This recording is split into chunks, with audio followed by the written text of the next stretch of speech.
Welcome to another episode of Bizarre Ones, where we explore the paranormal, the strange, and the outright bizarre. I'm your host for this episode, Diamond Ash, and this is the first episode of the second season of Bizarre Ones. So let's jump into it.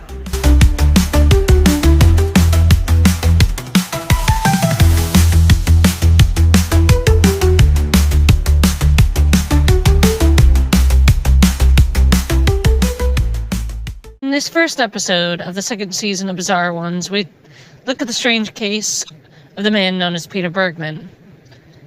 He is either the man without a past or the man who erased his own past. The events in question involving the strange case of Peter Bergmann happened in the short time span of less than a week. Yeah, only a week. Our story begins on June 10, 2009 at the Ulster Bus Depot in Derry between 1430 and 1600, where the man who would have come to be known by people as Peter Bergmann. Peter Bergmann boarded a bus headed towards Sligo. This is the first time that he was spotted. He was carrying a black shoulder bag and a standard carry-on luggage bag.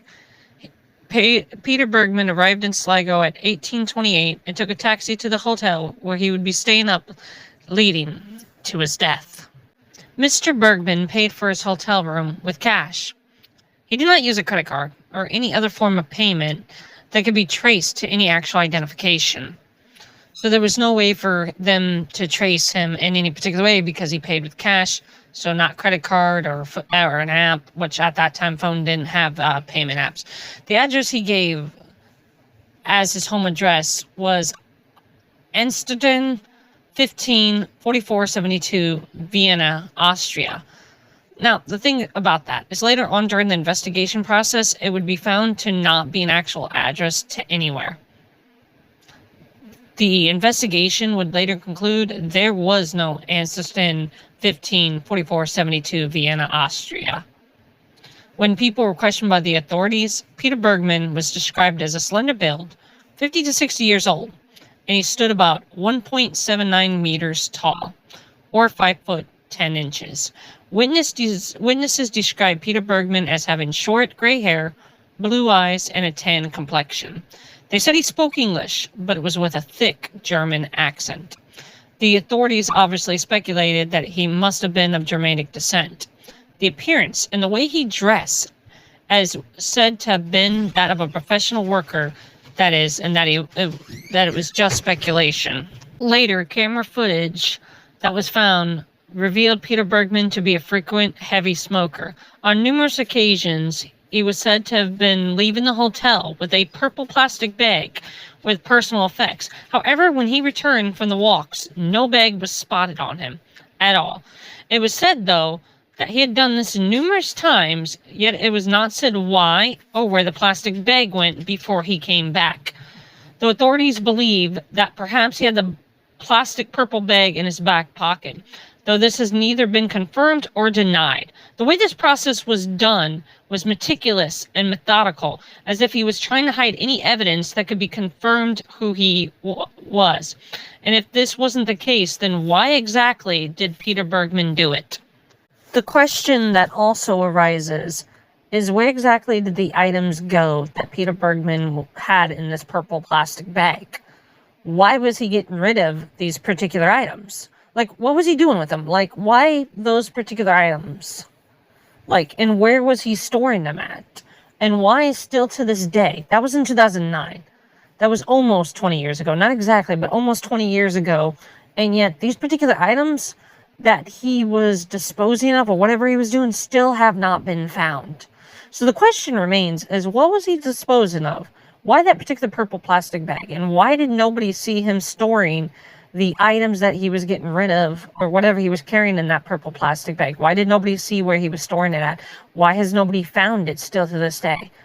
Again, more questions, not answers. The more the case unveiled and was investigated, the more questions that seem to arise than be answered, right? It is that 3 days later, on June 13th, he was seen at the post office purchasing stamps and airmail stickers. For what purpose is unknown, and still at the time of the episode of this podcast you are listening to. people still don't know. Investigators at no point have yet uncovered any mail that may have been sent out by Peter Bergmann or recovered by someone that was sent to them by Peter Bergmann. So again, this whole thing of what he used the stamps for or the airmail stickers, nobody knows either. It's just like the purple plastic bag thing of how we don't know what he was disposing of, but what items he was disposed of. Nobody knows what mail he was sending out, where the mail is, and why still to this day. That was like in 2009. Right, and then that's like almost 20 years ago, not quite yet. In a few years, it'll be like about 3 years. It'll be 20 years, and still nobody knows where that mail went. Nobody knows where the items in the plastic bag went. There is no answers to these particular questions. So where exactly did the mail go? If he was not, sending any mail out, then why exactly did he purchase the stamps or the airmail stickers? And the thing is, the following day, the man left the hotel between 11 and 11:30 and asked a taxi driver recommendations for a nice quiet beach where he could swim. The taxi driver stated that Ross's Point would be the best place and drove the unidentified man to the beach. After briefly looking at the beach, the man returned with the same taxi and was dropped off at the bus station in Sligo. The question of a nice quiet beach would come into play later when all of this ends. When June 15th arrived, the man people had come to know as Peter Bergmann checked out of his hotel room and turned in his key.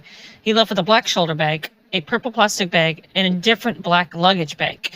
He did not have the same black carry-on bag that he had first arrived in Sligo. So now the question comes up is, where did this new black luggage bag come from? Where did the other luggage go? Why did he need new luggage? The mystery only continues to deepen from here, and no answers seem to arrive. Like, where is the other stuff? Why a new black luggage bag? And especially when this whole entire case is going to end in his mysterious death, then why did he need the luggage? Like, what was exactly the point of the luggage?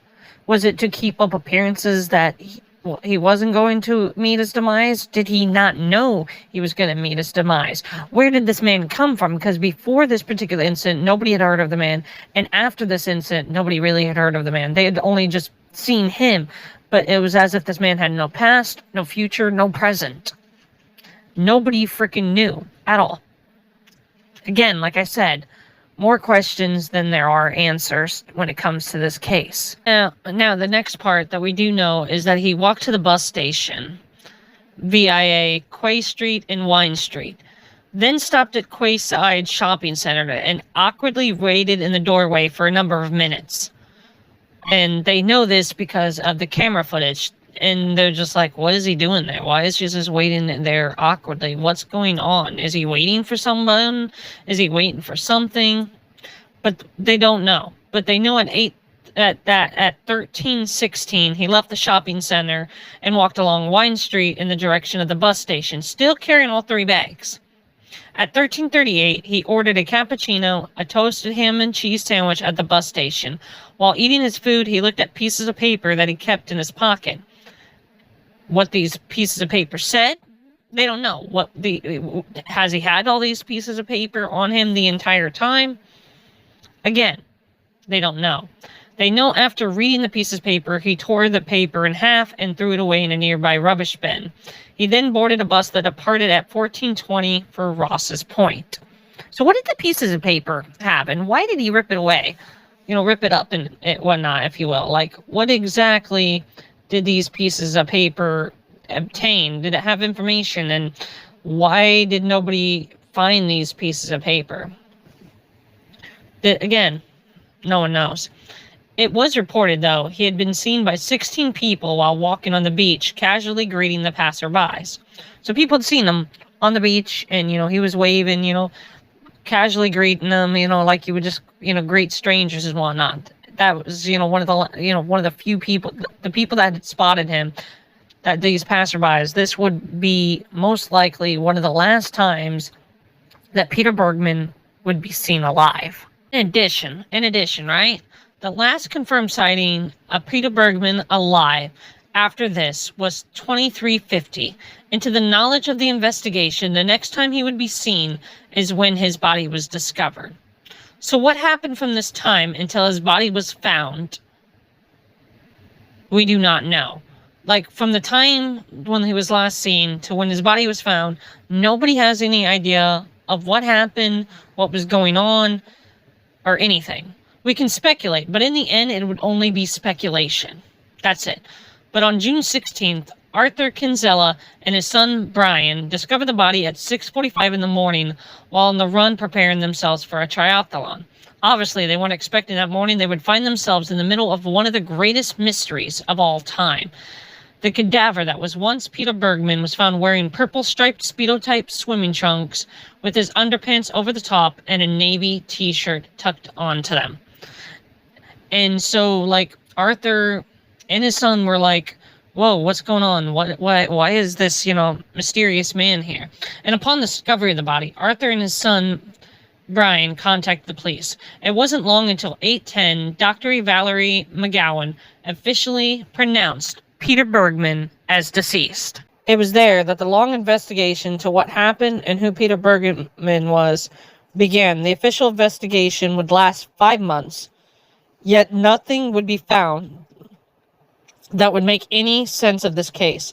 Peter Bergmann was found on Ross's Point Beach, and most of his clothes left behind on the shore, with no wallet, money, or form of identification.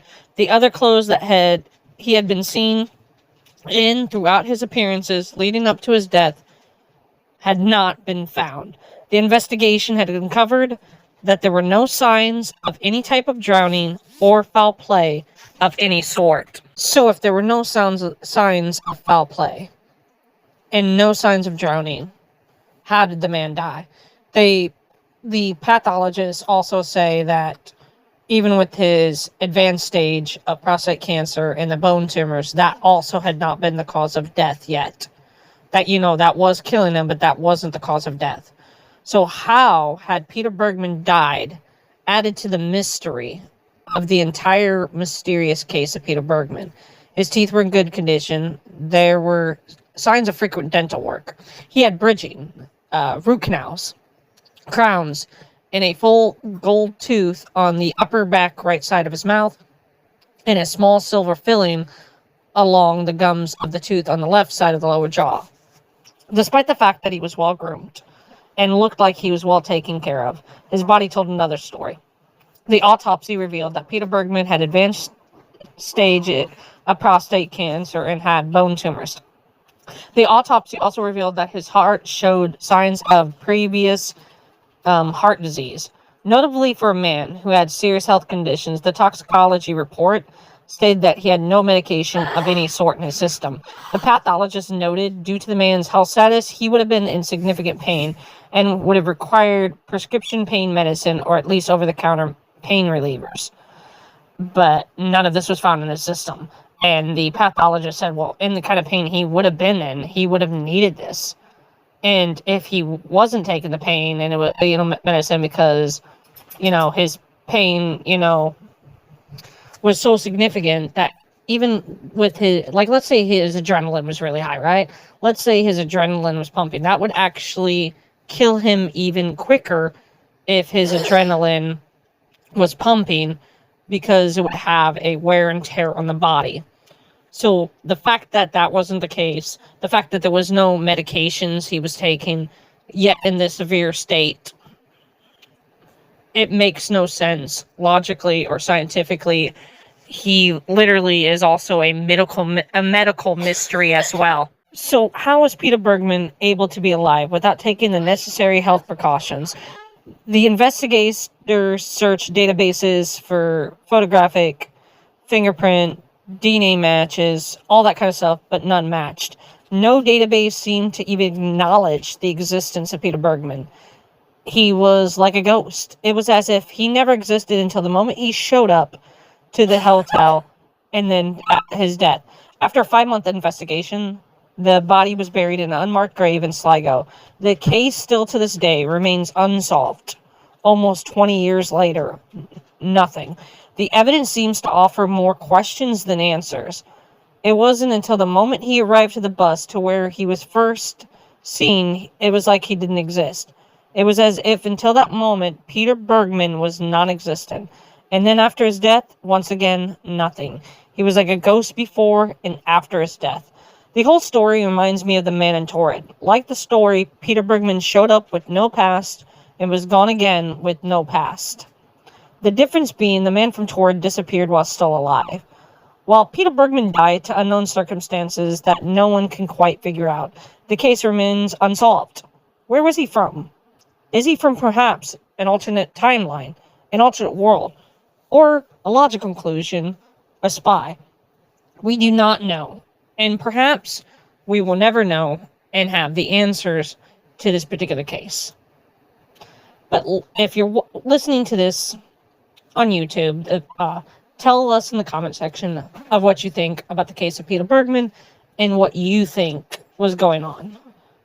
And if you like listening to it and you're listening to this on YouTube, make sure you hit that subscribe button and the notification bell to be notified of future episodes of the Bizarre Ones podcast. If you're listening to this elsewhere, wherever you listen to your podcast from, make sure you follow the podcast so you can hear more episodes when we upload more episodes when we get to them. So make sure you like the podcast, comment on it, and all the other stuff. But yeah, this case of Peter Bergman, like I said, it reminds me of The Man from Torrid. Just the difference is Peter Bergman died while The Man from Torrid disappeared. And it still is not solved to this day. Maybe in about a few years, when after its 20th anniversary of the death of Peter Bergman, maybe we'll have something on file of who he was, and it'll finally be solved. But anyways, thank you for watching. I've been your host. And remember, sometimes truth is stranger than fiction. This has been Bizarre Ones Podcast.